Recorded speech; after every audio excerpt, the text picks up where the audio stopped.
ಪ್ರಿಯಾಂಕಾ ಖರ್ಗೆ ಅವರು RSS ban ಮಾಡೋದು ಎಲ್ಲಿ ಹೇಳಿಲ್ಲ.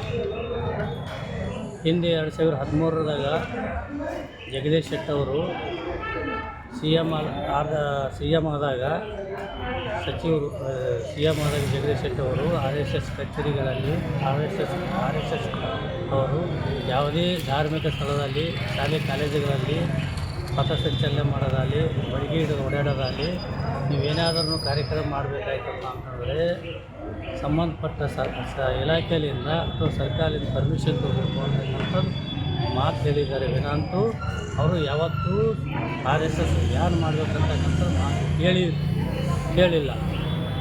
ಅದಕ್ಕಾಗಿ ಸನ್ಮಾನ್ಯ ಶ್ರೀ ಪ್ರಿಯಾಂಕಾ ಖರ್ಗೆ ಅವರು ಇದೇ ವಿಷಯ ಇಟ್ಕೊಂಡು ಸನ್ಮಾನ್ಯ ಶ್ರೀ ಮುಖ್ಯಮಂತ್ರಿಯವರಿಗೆ ಪತ್ರ ಬರೆದು ಪತ್ರಿಕೆಯಲ್ಲಿ ತಿಳಿಸಿದ್ದಾರೆ.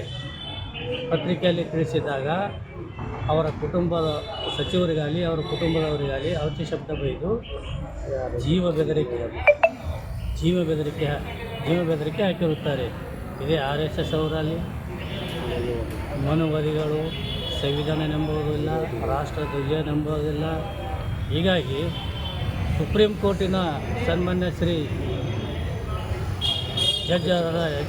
ಜಡ್ಜರಾದ ಹಾಲಿನಲ್ಲೇ ಶೂ ಎಸೆದು ಒಬ್ಬ ಸುಪ್ರೀಂ ಕೋರ್ಟ್ ವಕೀಲ ನನಗೆ ದೇವ್ರು ಹೇಳಿದಾನ, ನಾ ಮಾಡಿಲ್ಲ, ನಾನು ದೇವ್ರು ಹೇಳಿದಾನ ಅಂತಕ್ಕಂಥದ್ದು ಸುಳ್ಳು ಕಟ್ಟಿ ಅಂಥ ಒಂದು ಅಪಮಾನ ಮಾಡಿದ ಸಂವಿಧಾನ ಪೀಠಕ್ಕೆ ಅಪಮಾನ ಮಾಡಿದಂಥ ಇವರ ಮನಸ್ಥಿತಿ ಯಾವ ರೀತಿಯಾದಂತಕ್ಕಂಥದ್ದು ತಿಳ್ಕೋಬೇಕು.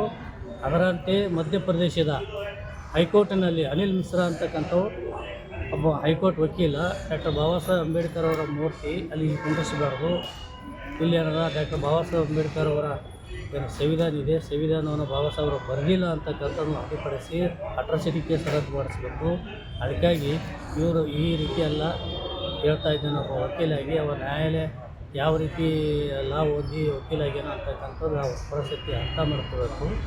ರಾಷ್ಟ್ರದಲ್ಲಿ ಪ್ರಚೋದನಕಾರ ಭಾಷಣ ಮಾಡೋದಲ್ಲಿ ಮತ್ತು ಪ್ರಚೋದನಕಾರಿ ಹೇಳೋದಲ್ಲಿ RSS ಬಿಟ್ಟರೆ ಬೇರೆಯವರು ಯಾವುದೇ ದಲಿತ ಸಂಘಟನೆಗಳು ಹೇಳಿರುವುದಿಲ್ಲ. ಅದಕ್ಕಾಗಿ ಕರ್ನಾಟಕ ದಲಿತ ಜನಜಾಗೃತಿ ವೇದಿಕೆಯ ರಾಜ್ಯ ಸಮಿತಿ ಹಾಗೂ ಜಿಲ್ಲಾ ಸಮಿತಿ ಉಗ್ರವಾಗಿ ಖಂಡಿಸುತ್ತದೆ. ನಿಮ್ಮ ಹೆಸರು? ಮಲ್ಲಿಕಾರ್ಜುನ್ B. ಶರ್ಮಾ.